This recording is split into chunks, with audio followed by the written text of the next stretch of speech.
గణేష్ గారు లాస్ట్ ఒక 3, 4 ఇయర్స్ నుంచి ఆర్బిట్రాజ్ మ్యూచువల్ ఫండ్స్ అనేవి బాగా బజ్ క్రియేట్ చేశాయి.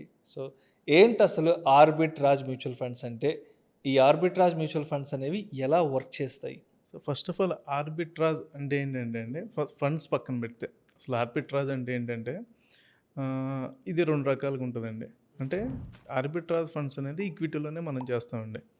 అంటే ఒక స్టాక్ యొక్క ప్రైజ్ 2 ఎక్స్‌చేంజెస్‌లో ఉన్నటువంటి డిఫరెన్స్ ఏదైతే ఉందో, అంటే ఒకటే స్టాకు మనం ఎన్ఎస్ఈలో లిస్ట్ అయింది, బీఎస్ఈలో లిస్ట్ అయింది.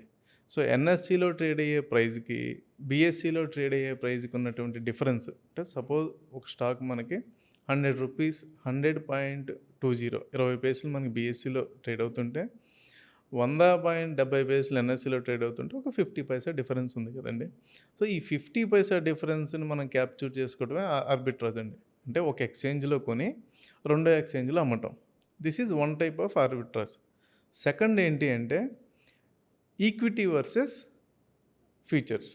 అంటే ఏదైతే మనకి ఈక్విటీలో ఉన్న ప్రైస్ ఉందో, అది ఫ్యూచర్స్‌లో కొంచెం డిఫరెన్స్ ఉంటదండి ప్రైస్. అంటే సపోజ్ ఇక్కడ మనకు రూ. 100 ట్రేడ్ అవుతుంది. ఫ్యూచర్‌లో 101 ట్రేడ్ అవ్వచ్చు. దేర్ ఇస్ ఎ రూ. 1 difference in equity versus futures అండి. సో, ఇక్కడ కొని అక్కడ అమ్మటం. సో, ఇలా అనమాట. లేదా అక్కడ అమ్మి ఇక్కడ కొంటాం. సో, ఈ డిఫరెన్స్‌ని క్యాప్చర్ చేసుకొని ఆర్బిట్రాజ్ అండి. సో, అది మనమైనా చేయొచ్చు. ప్రొఫెషనల్‌గా ఫండ్స్ చేస్తాయి. ఇవి ఈక్విటీలో చేసినప్పటికీ కూడా దీని ఫండ్ కేటగిరీ హైబ్రిడ్ ఫండ్ కేటగిరీలో ఇచ్చిందండి సెబీ.